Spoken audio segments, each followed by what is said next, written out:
ರಾಜ್ಯದಲ್ಲಿ ಮತ್ತೆ resort politics ಶುರುವಾಗಿದೆ. ಬಿಜೆಪಿಯ ಆಪರೇಷನ್ ಮೇಲ್ನೋಟಕ್ಕೆ ಠುಸ್ ಆಗದಂತೆ ಅನಿಸ್ತಾ ಇದ್ರೂ ಕೂಡ ಆಟ ಮಾತ್ರ ಇನ್ನು ಮುಗಿದ ಹಾಗೆ ಕಾಣಿಸ್ತಾ ಇಲ್ಲ. ಯಾಕಂದ್ರೆ ಸಿದ್ದರಾಮಯ್ಯನವರು ಕರೆದಿದ್ದಂತಹ ಸಿಎಲ್ಪಿ ಮೀಟಿಂಗ್ಗೆ ಇಬ್ಬರು ಆಬ್ಸೆಂಟ್ ಆಗಿದ್ರೆ ಇನ್ನಿಬ್ರು 50-50 ಯಲ್ಲಿದ್ದಾರೆ. ಹಾಗಾದ್ರೆ ರಾಜ್ಯ ರಾಜಕಾರಣದ ಹೈಡ್ರಾಮಾ ಸದ್ಯಕ್ಕೆ ಮುಗಿಯೋ ಲಕ್ಷಣ ಕಾಣಿಸ್ತಿಲ್ವಾ? ತೆರೆಮರೆಯಲ್ಲಿ ಆಪರೇಷನ್ ನಡೀತಾ ಇರೋ ಭಯ ಕಾಂಗ್ರೆಸ್ಗೆ ಕಾಡ್ತಾ ಇದೆಯಾ? ಎರಡೂ ಪಕ್ಷಗಳು ತಮ್ಮ ಶಾಸಕರನ್ನ ರೆಸಾರ್ಟ್ನಲ್ಲಿ ಕೂಡಿ ಹಾಕ್ತಿರೋದ್ಯಾಕೆ? ರೆಸಾರ್ಟ್ನಲ್ಲಿ ಇರೋರಲ್ಲೇ ಇಬ್ಬರು ಜಂಪಿಂಗ್ ಸ್ಟಾರ್ಗಳು ಇದ್ದಾರಾ? ಎಲ್ಲವನ್ನ ನಿಮ್ಮ ಮುಂದೆ ಇಡ್ತಿದ್ದೀವಿ ಈ ಎಪಿಸೋಡ್ನಲ್ಲಿ. ಮತ್ತೆ ಶುರುವಾಯಿತು ರೆಸಾರ್ಟ್ ಪಾಲಿಟಿಕ್ಸ್. ಅಲ್ಲಿ ಬಿಜೆಪಿ ಶಾಸಕರು ಬಂಧಿ, ಇಲ್ಲಿ ಕಾಂಗ್ರೆಸ್ ಶಾಸಕರಿಗೂ ಬಂಧನ. ಆಪರೇಷನ್ ಕಮಲದ ಕ್ಲೈಮ್ಯಾಕ್ಸ್ ಅಂತಾನೆ ಬಿಂಬಿತವಾಗಿದ್ದ ಕಾಂಗ್ರೆಸ್ನ ಶಾಸಕಾಂಗ ಸಭೆ ಕೊನೆಗೂ ನಡೆದಿದೆ. ಸಾಕಷ್ಟು ಕುತೂಹಲ ಕೆರಳಿಸಿದ ಈ ಸಿಎಲ್ಪಿ ಮೀಟಿಂಗ್ಗೆ 4 ಕಾಂಗ್ರೆಸ್ ಶಾಸಕರು ಕೈಕೊಟ್ಟಿದ್ದಾರೆ. ಇಬ್ಬರು ಕಂಪ್ಲೀಟ್ ಆಬ್ಸೆಂಟ್, ಇನ್ನಿಬ್ರು 50-50 ಎಂದಿದ್ದಾರೆ. ಆದ್ರೆ ಈಗ ಅಧಿಕೃತವಾಗಿ ಔಟ್ ಅಂಡ್ ಔಟ್ ಆಗಿ ಕರ್ನಾಟಕದಲ್ಲಿ ರೆಸಾರ್ಟ್ ಪಾಲಿಟಿಕ್ಸ್ ಶುರುವಾಗ್ಬಿಟ್ಟಿದೆ.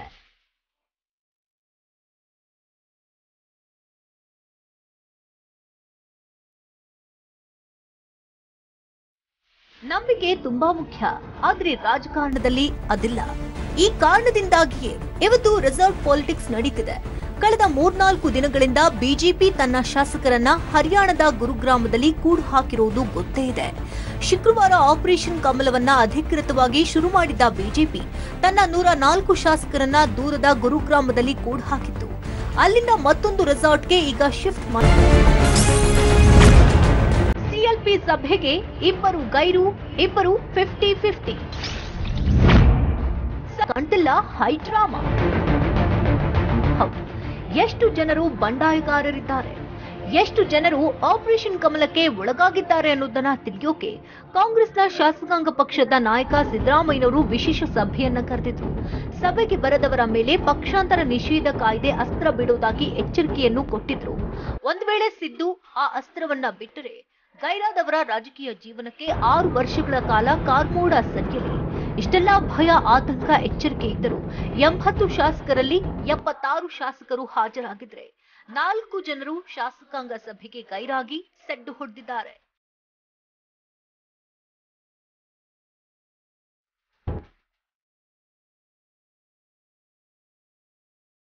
ಬಂಡಾಯ ಲೀಡರ್ ರಮೇಶ್ ಜಾರಕಿಹೊಳಿ, ಮಹೇಶ್ ಕುಮಟಳ್ಳಿ, ಉಮೇಶ್ ಜಾಧವ್ ಮತ್ತು ನಾಗೇಂದ್ರ ಸಭೆಗೆ ಬಂದಿಲ್ಲ.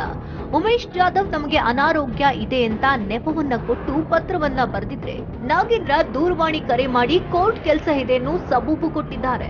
ಈ ಮೂಲಕ ಇಬ್ಬರು ಅರ್ಧಗೋಡೆ ಮೇಲೆ ದೀಪ ಇಟ್ಟಿದ್ದಾರೆ.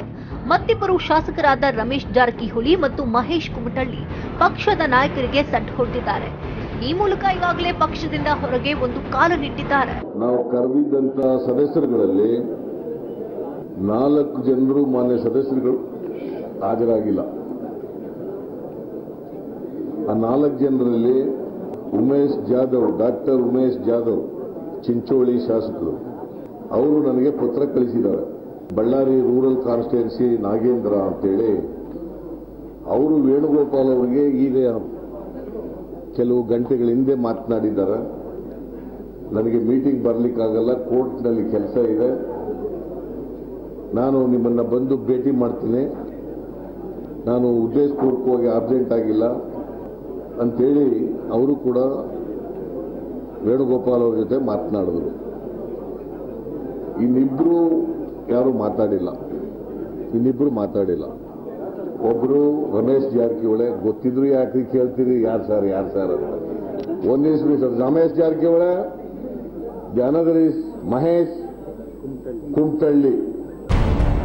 ಸಿದ್ದು ಕರೆದಂತಹ ಶಾಸಕಾಂಗ ಸಭೆಗೆ ಗೈರಾದ ಅಷ್ಟೂ ಜನರು ಬಂಡಾಯ ಎದ್ದವರೇ.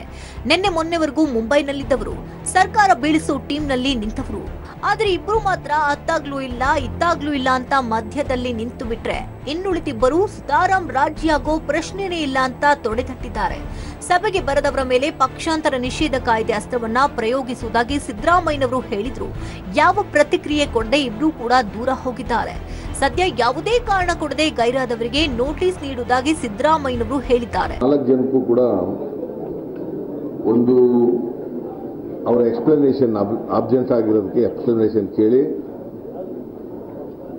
ನಾನು ನೋಟಿಸ್ ಕೂಡ ಕೊಡ್ತೀನಿ. As a leader of the legislature party I am issuing notices to these ಅಬ್ಸೆಂಟೀಸ್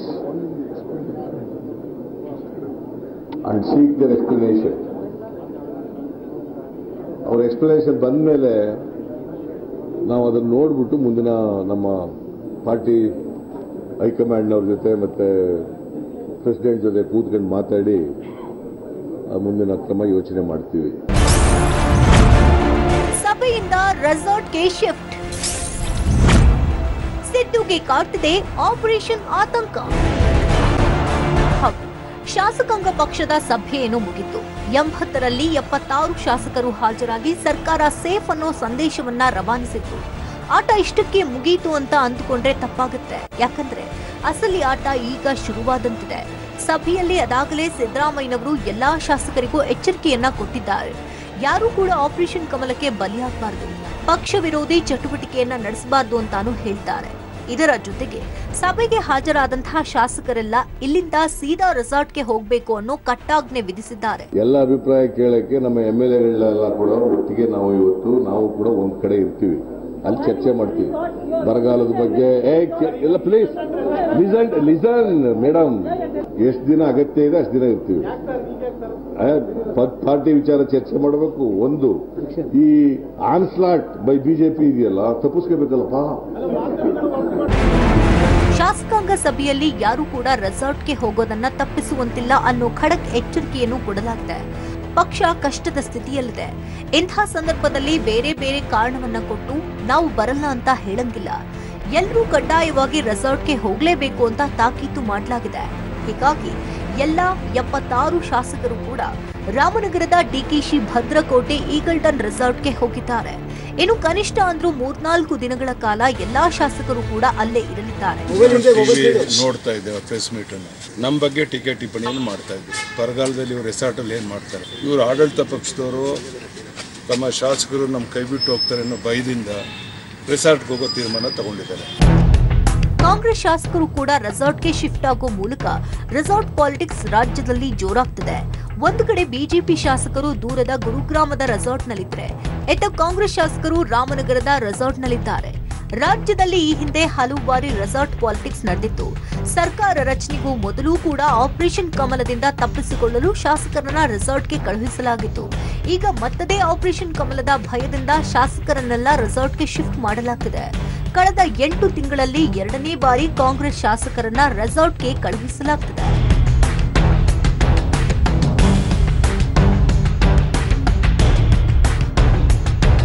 ನಮ್ಮ ಪಕ್ಷದ ಹಿತದೃಷ್ಟಿಯಿಂದ ಎಲ್ಲ ಶಾಸಕರು ಒಂದ್ ಕಡೆ ಇರಬೇಕು, ಒಗ್ಗಟ್ಟಾಗಿರ್ಬೇಕು ಅನ್ನೋ ದೃಷ್ಟಿಯಿಂದ ಎಲ್ಲರನ್ನ ಕರೆದಿದ್ದಾರೆ, ಒಂದು ಸಭೆ ಮಾಡಿ. ಅಲ್ಲ, ಈಗ ಬಿಜೆಪಿ ಅವರಿಗೆ ಹೇಳ್ತಾ ಇದ್ರು ಬರ ಇದೆ, ನೀವು ಅಲ್ಲೋಗಿ ವಾಸ್ತವ್ಯ ಮಾಡ್ತಾ ಇದ್ದಾರೆ. ಇವಾಗ ನೀವು ಎಷ್ಟು ಮಾಡಿ ಬೆಂಗಳೂರಲ್ಲಿ ಇದೀವಿ, ನಾಳೆ ನಮ್ಮ ಕೆಲ್ಸಗಳಿಗೆ ಹೋಗ್ತೀವಿ. ಒಂದ್ ಸಭೆ ಕರೆದಿದೆ, ಇವತ್ತೊಂದಿನ ಮಾತ್ರ ಇಲ್ಲಿ ಇರ್ತೀರಿ. ಈ CLP ಮೀಟಿಂಗ್ ಅಟೆಂಡ್ ಆಗಿ ಎಲ್ಲ ಶಾಸಕರಿದ್ದಾರೆ ನಮ್ಮ ಜೊತೆಗೆ. ಮೀಟಿಂಗ್ ಅಂತ ಮಾತ್ರ ಹೇಳಿದ್ರು, ಆದ್ರೆ ರೆಸಾರ್ಟಿಗೆ ಹೋಗುವಂತದ್ದು ಯಾವುದೇ ರೀತಿ ಅಂತ ನಿಮ್ಗೆ ಸೂಚನೆ ಕೊಟ್ಟಿರ್ಲಿಲ್ಲ. ರಿಸಾರ್ಟಿಗೆ ಬರೋದು ನಾಳೆ ಮುಂದಿನ MP ಇಲೆಕ್ಷನ್ ಬಗ್ಗೆ ಸ್ಟ್ರಾಟಜಿ ಯಾರು ಕ್ಯಾಂಡಿಡೇಟ್ ಮಾಡಬೇಕು. ಇವತ್ತ ನಮ್ಮ ನಾಯಕರಾದ ವೇಣುಗೋಪಾಲ್ ಅವರು ಬಂದಿದ್ದಾರೆ, ಅವ್ರ ಜೊತೆಗೆ ಚರ್ಚೆ ಮಾಡಿ ಮುಂದಿನ ಸ್ಟ್ರಾಟಜಿ ಪ್ಲಾನಿಂಗ್. ಸಂಗಮೇಶ್ ಅವರ ಹೆಸರು ಕೂಡ ಪ್ರಬಲವಾಗಿ ಕೇಳಿ ಬರ್ತಾ ಇತ್ತು, ಅವರು ಕೂಡ ಹೋಗ್ತಾರೆ ಅಂತ. ಅಲ್ಲ, ಅದು ಸುಳ್ಳು, ಅಲ್ಲ ಸತ್ಯಕ್ಕೆ ದೂರವಾದ ಸಂಗತಿ. ನಾನು ಯಾವತ್ತೂ ಹೇಳಿಲ್ಲ, ನನ್ನ ಹತ್ರ ಯಾರು ಬಂದಿಲ್ಲ, ನಾನು ಹೋಗೋದಿಲ್ಲ, ಹೋಗೋ ಪ್ರಶ್ನೆನೂ ಇಲ್ಲ. ಇತ್ತ ಶಾಸಕರನ್ನ ಉಳಿಸಿಕೊಳ್ಳಲು ಕಾಂಗ್ರೆಸ್ ರೆಸಾರ್ಟ್ ಮೊರೆ ಹೋದ್ರೆ, ಅತ್ತ ಬಿಜೆಪಿ ತೆರೆಮರೆಯಲ್ಲೇ ತನ್ನ ಸ್ಟ್ರಾಟಜಿಯನ್ನ ನಡೆಸ್ತಾ ಇದೆ. ಅದಕ್ಕೆ ಪೂರಕವೆಂಬಂತೆ ಇಬ್ಬರು ಕೈಪಾಳಿಯದ ರೆಸಾರ್ಟ್ನಲ್ಲಿ ಆಪರೇಷನ್ ನಡೆಸ್ತಾ ಇದ್ದಾರಂತೆ. ಇದನ್ನ ನೋಡಿದ್ರೆ ಬಿಜೆಪಿಯ ಆಸೆ ಇನ್ನೂ ಕೂಡ ಕಮರಿಲ್ಲ ಅಂತ ಅನ್ಸದೇ ಇರಲ್ಲ. ಕಮರಿಲ್ಲ ಬಿಜೆಪಿ ಸರ್ಕಾರ ರಚನೆಯ ಕನಸು. ಇನ್ನೂ ನಿಗೂಢ ನಡೆ ಆ ಅತೃಪ್ತ ಶಾಸಕರದ್ದು. ಮೊಂಡು ಧೈರ್ಯನೋ ಏನೋ, ಬಿಜೆಪಿಗೆ ಇನ್ನೂ ನಂಬಿಕೆ ಇದೆ. ಈ ಬಾರಿ ಏನಾದ್ರೂ ಸರಿನೇ, ಹೇಗಾದ್ರೂ ಸರಿನೇ, ಬಿಜೆಪಿ ಸರ್ಕಾರ ಶತಸಿದ್ಧ ಅಂತ ಟೊಂಕ ಕಟ್ಟಿ ನಿಂತಿದೆ. ಹಾಗ್ ನೋಡಿದ್ರೆ ಅವರಿಗೆ ಸಂಖ್ಯಾಬಲವೂ ಇಲ್ಲ. ಅತೃಪ್ತರನ್ನ ಸೆಳಿತೀವಿ ಅಂದ್ರು ಅಬ್ಬಬ್ಬ ಅಂದ್ರು 3-5 ಮಂದಿ. ಆದ್ರೆ ಅಂಥ ಅತೃಪ್ತ ಶಾಸಕರನ್ನೇ ನಂಬ್ಕೊಂಡೆ ಇನ್ನೂ ಸರ್ಕಾರ ರಚನೆಯ ಕನಸು ಕಾಣ್ತಿದೆ. ಆ ಹಿನ್ನೆಲೆಯಲ್ಲಿ ಇವತ್ತೇನು ನಡೀತದೆ ಸಾಯಂಕಾಲವರೆಗೆ ಅದನ್ನೆಲ್ಲ ನಾವು ಕೈ ನೋಡ್ತೇವೆ, ವಿಚಾರ ಮಾಡ್ತೇವೆ ಮುಂದಿಂದು. ಮತ್ತು ಕಾಂಗ್ರೆಸ್ಸು ಮತ್ತು JDS ಈ ಪಕ್ಷಾಂತರ ಮತ್ತೊಂದರಲ್ಲಿ ಯಾವಾಗಲೂ ನಿಸ್ಸೀಮರವರು.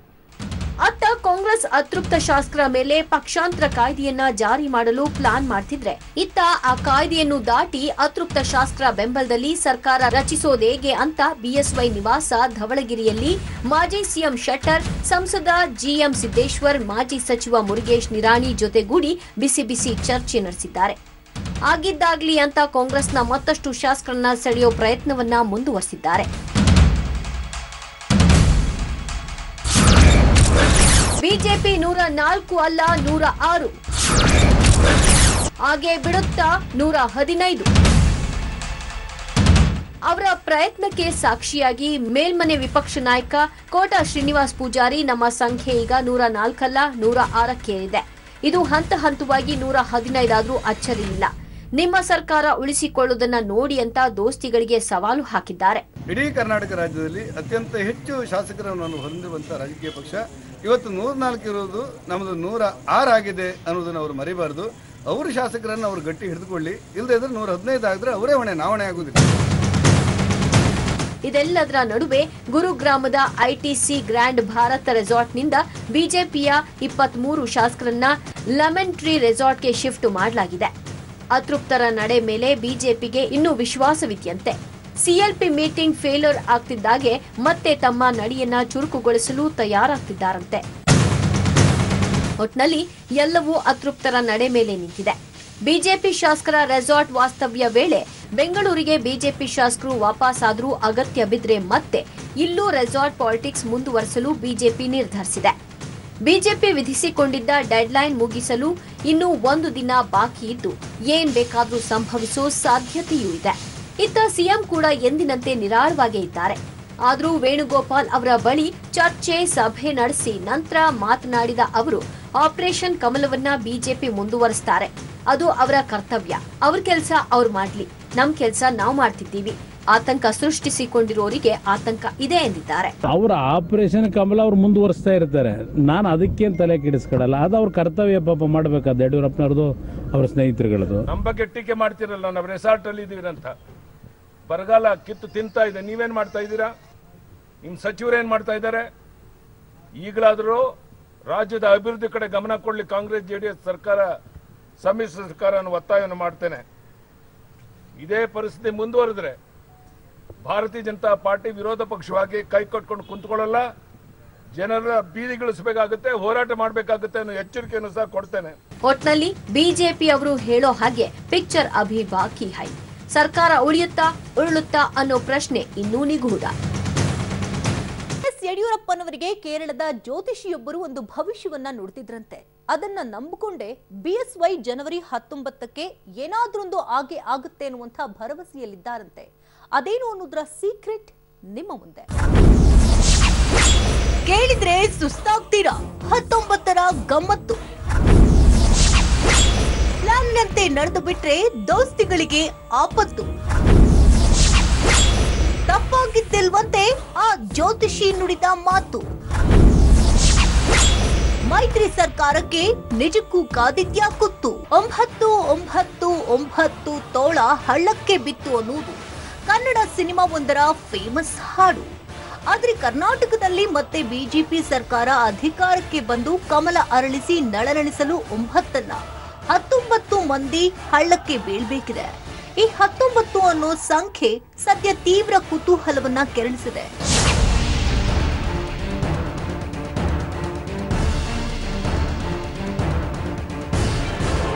ವಿಶೇಷವಾಗಿ ಯಡಿಯೂರಪ್ಪನವರ ಜಾತಕದ ಪ್ರಕಾರ ಇದೀಗ ತಾನೇ ಮುಗಿದ ಸಂಕ್ರಾಂತಿ ಹಬ್ಬ ಅಂದ್ರೆ 2019ರ ಜನವರಿ 15ರ ಬಳಿಕವಂತೂ ಅತ್ಯಂತ ಶುಭ ದಿನಗಳು ಬರ್ತಾ ಇದ್ದು ರಾಜಕೀಯ ಚಟುವಟಿಕೆಗಳಿಗೆ ಪ್ರಶಸ್ತವಾದ ಸಂದರ್ಭ ಅಂತ ಖಾತ್ರಿಪಡಿಸಿದ್ದಾರಂತೆ ಅವರು ನಂಬುವ ಜ್ಯೋತಿಷಿ. ಕೇರಳ ಮೂಲದ ಈ ಜ್ಯೋತಿಷಿಯ ಮಾತುಗಳಂದ್ರೆ ಬಿಎಸ್ವೈ ಪಾಲಿಗೆ ದೇವರು ಗೀಚಿದ ಹಣೆ ಬರಹದಷ್ಟು ನಂಬಿಕೆ ಅಂತಲೂ ಹೇಳಲಾಗುತ್ತೆ. ಈ ಮಾತುಗಳನ್ನ ನಂಬಿಕೆ ಅವರು ಈ ಸಲದ ಆಪರೇಷನ್ ಕಮಲಕ್ಕೆ ಕೈ ಹಾಕಿರುವುದು ಅನ್ನೋ ಮಾತಿದೆ.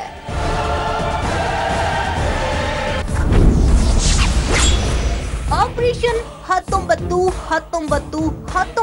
ಕೋಡ್ ವರ್ಡಿನ ರಹಸ್ಯ ಗೊತ್ತಾ? ಯಾರು ಕೊಟ್ಟದ್ದು ಈ ಕೌತುಕ ಭರಿತ ಸಂಖ್ಯಾ ಸಂಕೇತ? ಅಹಿತ ಶತ್ರುಗಳನ್ನ ದೂರವಿಟ್ಟು ಬಿಎಸ್ವೈ ತಂತ್ರ. ಜೊತೆಗೆ ಸಿಕ್ಕಿದೆ ರಾಜಕೀಯ ಚಾಣಾಕ್ಷನ ರಣತಂತ್ರ. ಮಕರ ಸಂಕ್ರಮಣದ ಬಳಿಕ ಯಡಿಯೂರಪ್ಪನವರ ಪಾಲಿನ ಪುಣ್ಯಕಾಲ ಬರಲಿದೆ ಅಂತ ಜ್ಯೋತಿಷಿ ನುಡಿದಿದ್ದೇ ತಡ. ಯಡಿಯೂರಪ್ಪನವರು ಕಿಂಚಿತ್ ತಡ ಮಾಡದೆ ಕಾರ್ಯಪ್ರವೃತ್ತರಾಗಿದ್ದಾರೆ. ತಮ್ಮ ಪ್ರತಿ ಆಪರೇಷನ್ ಕಮಲಕ್ಕೂ ತಡೆಗಾಲು ಹಾಕೋರನ್ನ ದೂರವಿಟ್ಟು ತಮ್ಮದೇ ಬೆಂಬಲಿಗರ ತಂಡವನ್ನ ರಚಿಸಿ ಹೈಕಮಾಂಡ್ ನೆರವನ್ನ ಪಡೆದು ಎಲ್ಲವನ್ನ ನಿಭಾಯಿಸಿದ್ದಾರೆ ಬಿಎಸ್ವೈ. ಎಲ್ಲಿವರೆಗೂ ಅಂದ್ರೆ ಮಾಜಿ ಡಿಸಿಎಂ ಪಕ್ಷದವರೇ ಆದಂತಹ ಕೆಎಸ್ ಈಶ್ವರಪ್ಪನವರು ಬಿಎಸ್ವೈ ಪ್ಲಾನುಗಳಿಂದ ಅಪರಿಚಿತರು ಅನ್ನಲಾಗುತ್ತೆ.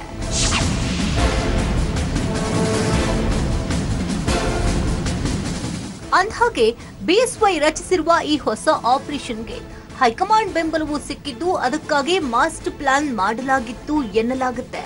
ವಿಶೇಷವಾಗಿ ರಾಜಕೀಯ ಚಾಣಾಕ್ಷ ಅಮಿತ್ ಶಾ ಬಿಎಸ್ವೈ ಪಾಲಿಗೆ ನೆರವಾಗಿದ್ದು ಈ ಕಾರ್ಯಾಚರಣೆಗೆ ಆಪರೇಷನ್ 19-19-19 ಅನ್ನೋ ಕೋಡ್ ವರ್ಡ್ ಕೂಡ ಕೊಟ್ಟಿದ್ದೆ ಅವರೆಂಬ ಸುದ್ದಿ ಇದೆ.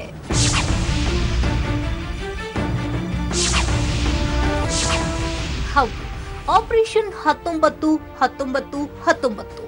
ನಾವು ಮೊದಲೇ ಹೇಳಿದಂತೆ ಈ 19ರ ಗಮ್ಮತ್ತು ಬಹಳ ಉಂಟು. 2019ರ ಜನವರಿಯ 19ನೇ ತಾರೀಕಿನಂದು 19 ಮಂದಿ ಹಳ್ಳಕ್ಕೆ ಬೀಳೋದನ್ನೇ ಆಪರೇಷನ್ 19-19-19ರ ಕೋಡ್ ವರ್ಡಿನ ಹಿಂದಿರೋ ಅಸಲಿ ರಹಸ್ಯ. ಒಂದ್ ಕಡೆ ಆಡಳಿತಾರೂಢ ಮಿತ್ರ ಪಕ್ಷದ ನೆಮ್ಮದಿ ಭಂಗ ಮಾಡಿ ಮತ್ತೊಂದ್ ಕಡೆ ಆ ಅಟೆಂಪ್ಟು ಫೇಲ್ ಆಗುವಂತಹ ಹಂತಕ್ಕೆ ಬರೋ ಮುನ್ನವೇ ಬಿಜೆಪಿ ಪಾಳೆಯದ ಈ ಆಪರೇಷನ್ 19ರ ಸೀಕ್ರೆಟ್ ನಾಳೆ ತನಕವೂ ಕುತೂಹಲ ಕಾಯ್ದಿರಿಸುವಂತೆ ಮಾಡಿದೆ.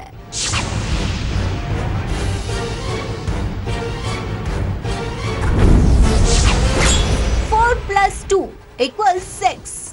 ಆಪರೇಷನ್ ಆಗುತ್ತಾ ಸಕ್ಸಸ್? ಒಟ್ಟು 6 ವಿಕೆಟ್ ಔಟ್. ರೀಚ್ ಆಗುತ್ತಾ ಬಿಜೆಪಿ ಟಾರ್ಗೆಟ್?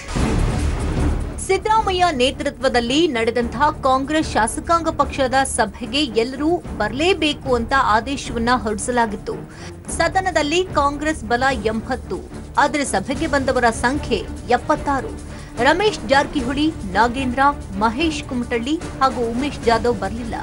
ಹಾಗಾದ್ರೆ ಇವರೆಲ್ಲ ರಾಜೀನಾಮೆ ತೀರ್ಮಾನ ಮಾಡ್ಬಿಟ್ಟಿದ್ದಾರಾ ಅಥವಾ ಇನ್ನೂ ಕೂಡ ಚೌಕಾಸಿ ನಡೀತಿದ್ಯಾ ಅನ್ನೋದು ಸದ್ಯದ ಕುತೂಹಲ. ಇವರೆಲ್ಲ ಕೈಕೊಡೋದು ನಿಜವೇ ಆದ್ರೆ ಒಟ್ಟು 6 ಶಾಸಕರು ದೋಸ್ತಿ ಗೂಡಿಂದ ಹಾರಿದಂತಾಗುತ್ತೆ. ಅಲ್ಲಿಗೆ ದೋಸ್ತಿಗಳ 120ರ ಸದಸ್ಯ ಬಲ 114ಕ್ಕೆ ಕುಸಿಯಲಿದೆ. ಇನ್ನು 2 ಅಥವಾ 3ರನ್ನ ಬಿಜೆಪಿ ಎತ್ತಿಬಿಟ್ರೆ ಸರ್ಕಾರ ಅಲ್ಪಮತಕ್ಕೆ ಕುಸಿಯಲಿದೆ. ಇದೇ ಬಿಜೆಪಿ ಚಾಣಕ್ಯರ ಅಗ್ರತಂತ್ರ. ಇನ್ನು ಇಂದು ಸಭೆಗೆ ಬಂದವರು ನಾಳೆ ಬಿಜೆಪಿ ಕಡೆ ವಾಲಲ್ಲ ಅನ್ನೋ ಗ್ಯಾರಂಟಿಯೂ ಇಲ್ಲ. ಪೊಲಿಟಿಕಲ್ ಡ್ರಾಮಾದಲ್ಲಿ ಹಾವು ಏಣಿ ಆಟವಂತೂ ಇದ್ದದ್ದೇ.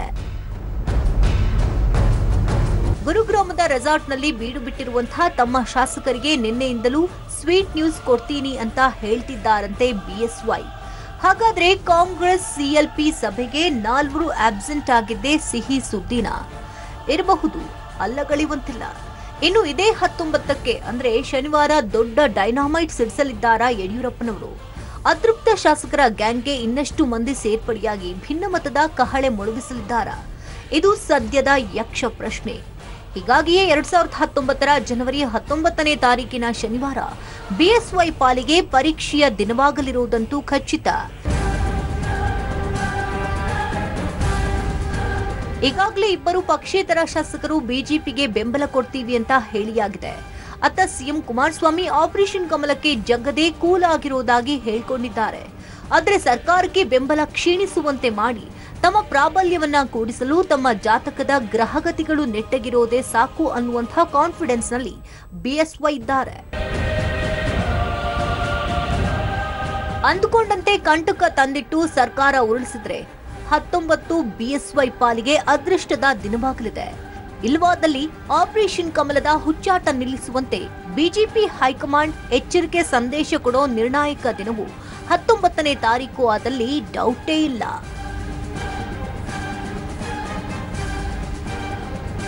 ಒಟ್ನಲ್ಲಿ ರಾಜ್ಯದಲ್ಲಿ ಮತ್ತೊಮ್ಮೆ ಜೋರಾಗಿಯೇ ರೆಸಾರ್ಟ್ ರಾಜಕಾರಣ ಶುರುವಾಗಿದೆ.